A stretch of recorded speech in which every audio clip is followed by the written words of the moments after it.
السلام علیکم۔ بسم اللہ الرحمن الرحیم۔ رب اشرح لی صدری ویسر لی امری واحلل عقدۃ من لسانی یفقہوا قولی۔ سب سے پہلے آپ کے سامنے خبر رکھنے جا رہے ہیں کہ عمران خان صاحب نے اسلام آباد ہائی کورٹ میں درخواست دائر کی تھی، اور اس درخواست کا مقصد یہ تھا کہ عمران خان صاحب کو خدشہ تھا اور ہے کہ انہیں 9 مئی کے مقدمات میں ملٹری ٹرائل میں دیے جانے کا خدشہ ہے۔ اس خدشے کے پیش نظر عمران خان صاحب کی طرف سے درخواست دائر کی گئی، اور یہ درخواست ایڈوکیٹ عزیر کرامت بھنڈاری کے توسط سے دائر کی گئی۔ جب یہ درخواست دائر کی گئی تو اس درخواست پر ابتدائی طور پر رجسٹرار آفس کی جانب سے 4 اعتراضات عائد کیے گئے تھے، اور ان اعتراضات میں سے پہلا اعتراض یہ تھا کہ کسی مخصوص ایف آئی آر کا حوالہ دیے بغیر عمومی ریلیف کیسے مانگا جا سکتا ہے۔ نمبر 2 اعتراض تھا کہ درخواست کے ساتھ کوئی آرڈر یا دستاویز نہیں لگائی گئی۔ نمبر 3 اعتراض تھا کہ پنجاب کے مقدمات پر اسلام آباد ہائی کورٹ میں درخواست کیسے دائر کی جا سکتی ہے، اور نمبر 4 اعتراض تھا کہ ملٹری کورٹس کا معاملہ سپریم کورٹ میں زیر التوا ہوتے ہوئے ہائی کورٹ میں درخواست کیسے دائر ہو سکتی ہے۔ تاہم جب کل یہ معاملہ جسٹس میاں گل حسن اورنگزیب صاحب کے سامنے آیا تو گل حسن صاحب نے تمام اعتراضات دور کر دیے، اور رجسٹرار آفس سے کہا گیا کہ اس درخواست پر نمبر لگائیں۔ اب جب اس درخواست پر سماعت شروع ہوئی تو اٹارنی جنرل سے وضاحت طلب کی گئی۔ اسلام آباد ہائی کورٹ میں تحریک انصاف کے بانی کی ممکنہ ملٹری حراست اور ٹرائل روکنے کی درخواست پر سماعت ہوئی۔ جسٹس میاں گل حسن اورنگزیب یہ پٹیشن سن رہے تھے۔ دوران سماعت جسٹس صاحب نے عمران خان کے وکیل سے پوچھا کہ آپ کہہ رہے ہیں کوئی کیس نہیں لیکن آگے ہو سکتا ہے، جس پر وکیل عزیر بھنڈاری نے کہا کہ ہمیں خدشہ ہے۔ عدالت نے کہا کہ یہ سیاست ہے، یعنی کہ یہ صرف بیان بازی ہے، یہ سیاست کر رہی ہے حکومت۔ عمران خان صاحب کی ٹرائل ملٹری کورٹ میں نہیں ہوگا۔ تو اس پر عمران خان کے وکیل نے جواب دیا کہ D G I S P R کی طرف سے بیان آیا ہے۔ اس پر جسٹس میاں گل حسن اورنگزیب نے کہا کہ وہ بھی سیاست ہے۔ عمران خان کے وکیل نے مزید کہا کہ اعلیٰ حکومتی اور فوجی عہدیداروں کی طرف سے بیانات دیے گئے ہیں۔ اس موقع پر عدالت نے اسسٹنٹ اٹارنی جنرل کو روسٹرم پر طلب کیا اور ہدایت کی کہ اٹارنی جنرل آفس سے ہدایات لے کر عدالت کو آگاہ کیا جائے، کیونکہ وزراء کی طرف سے ملٹری ٹرائل کی دھمکیاں دی گئی ہیں۔ عمران خان ایک سویلین ہے، اور کسی سویلین کا ملٹری ٹرائل عدالت کے لیے فکر کی بات ہے۔ نہایت اہم آبزرویشن ہے یہ کہ کسی سویلین کے لیے ملٹری ٹرائل عدالت یعنی اسلام آباد عدالت کے لیے لمحہ فکریہ ہے۔ جسٹس گل حسن اورنگزیب نے اسسٹنٹ اٹارنی جنرل کو حکم دیا کہ حکومت سے پتہ کر کے بتائیں کیا عمران خان کے ملٹری ٹرائل کا معاملہ زیر غور ہے۔ اگر ایسا ہے تو اگر ایسا نہیں ہے تو درخواست غیر مؤثر ہو جائے گی، لیکن اگر ایسا کچھ زیر غور ہے تو پھر ہم اس کیس کو سن کر فیصلہ کریں گے۔ اور اس طرح سے عدالت نے یہ ریمارکس دیے جو کہ نہایت اطمینان بخش ہیں، اور حکومت کے لیے یہ کافی پریشان کن ہے۔ اگلی خبر آپ کے سامنے رکھتے ہیں، اور وہ خبر ہے کہ مولانا فضل الرحمان نے کل پارلیمنٹ ہاؤس میں خطاب کیا، اور یہ بڑا دھواں دھار خطاب تھا۔ پہلی بات جو مولانا صاحب نے کی وہ یہ کی کہ اس بات سے، اس خطاب سے، اس تقریر سے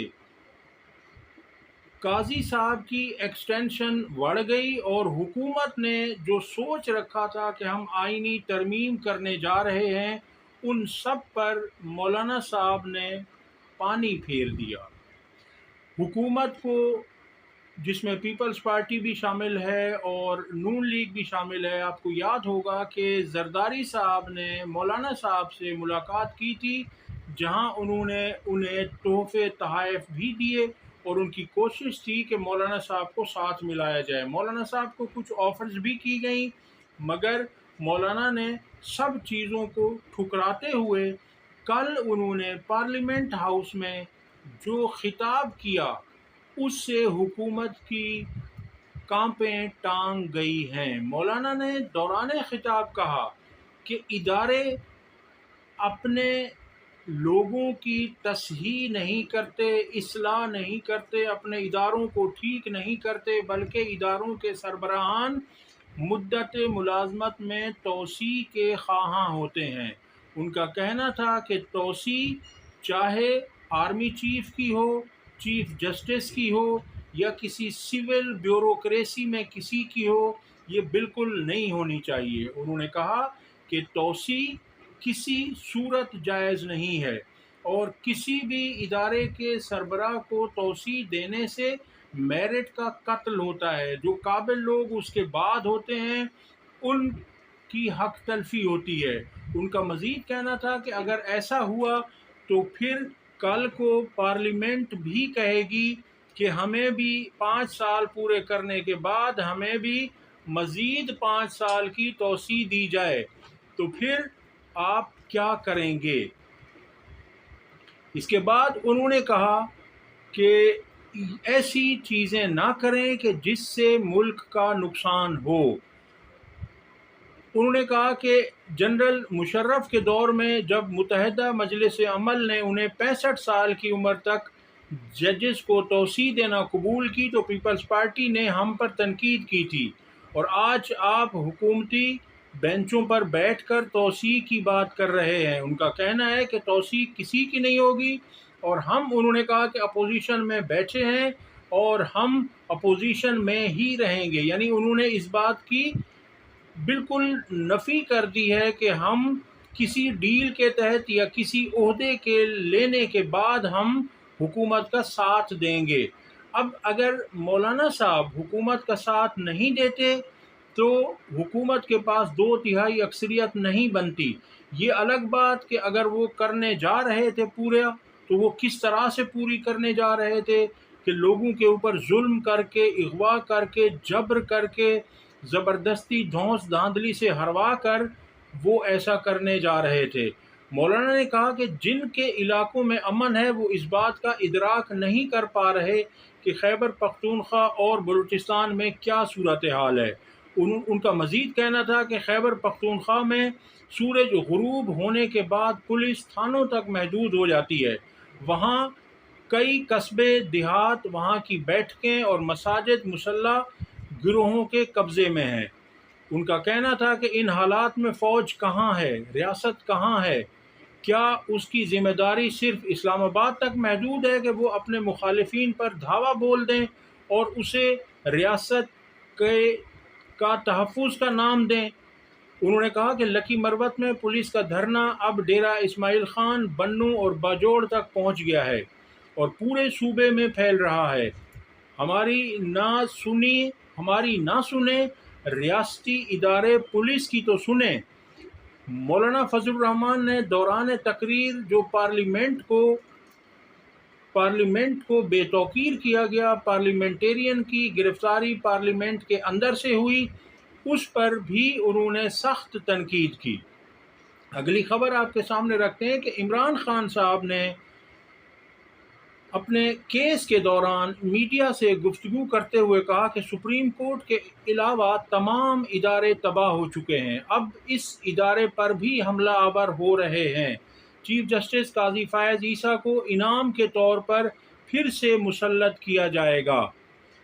انہوں نے القادر یونیورسٹی ٹرسٹ کیس کی سماعت کے موقع پر ان کا کہنا تھا کہ چیف جسٹس قاضی فائز عیسیٰ نے ہر ظلم کو تحفظ دیا، جبکہ پی ٹی آئی کی انسانی حقوق سے متعلق پٹیشن کو بھی نہیں سنا گیا۔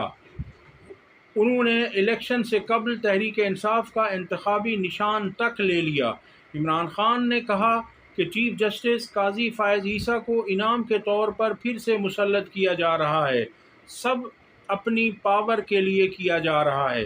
علی امین گنڈاپور کی جلسے میں صحافیوں سے متعلق گفتگو کو عمران خان نے نامناسب قرار دیتے ہوئے کہا کہ انہوں نے صحافیوں سے متعلق جو کچھ کہا وہ نامناسب ہے، انہیں ایسا نہیں کہنا چاہیے تھا، اچھے اور برے ہر شعبے میں لوگ موجود ہوتے ہیں۔ علی امین گنڈاپور جوش خطابت میں زیادہ بول گئے، صحافی دباؤ کے باوجود اپنی ذمہ داریاں سر انجام دے رہے ہیں۔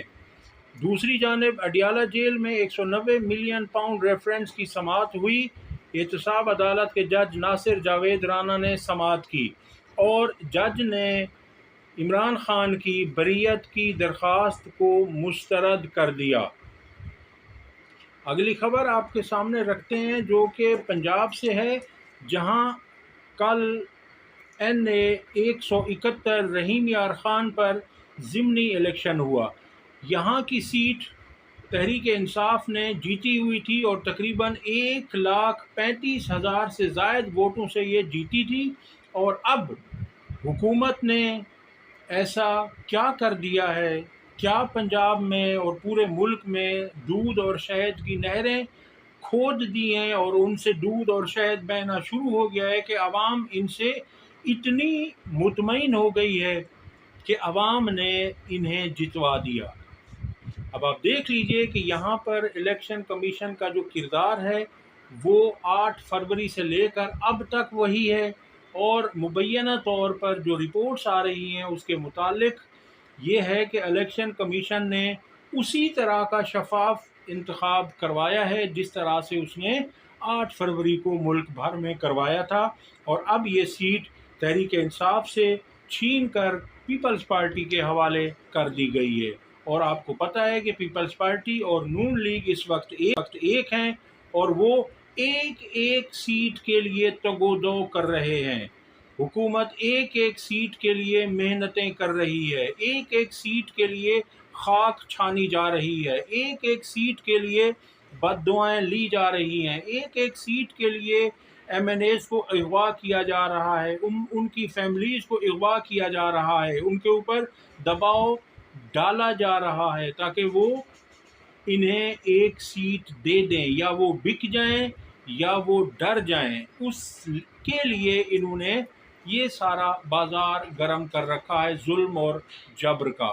دوسری طرف آپ کو بتاتا چلوں کہ 8 ستمبر کا جو تحریک انصاف نے جلسہ کیا تھا اس میں جو FIRs تحریک انصاف کے رہنماؤں اور ممبر قومی اسمبلی پر کاٹی گئی ہیں ان میں نہایت مضحکہ خیز الزامات لگائے گئے ہیں۔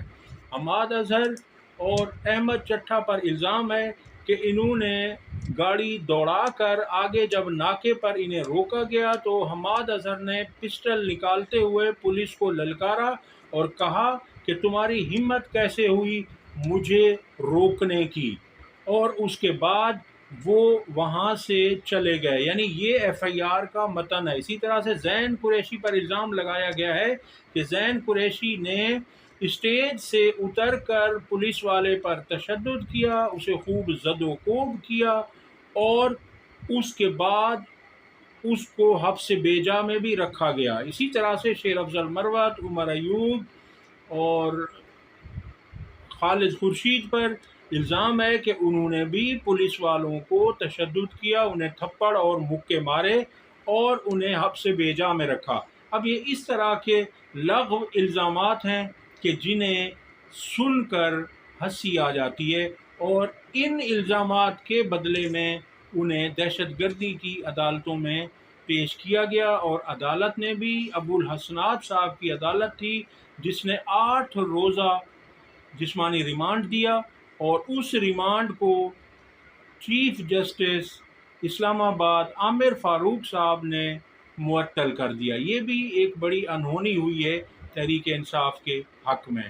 اب تک کے لیے اتنا ہی۔ اگر ویڈیو پسند آئی ہو تو اسے لائک اور شیئر کریں اور ہمارے چینل کو سبسکرائب کریں۔ اللہ حافظ۔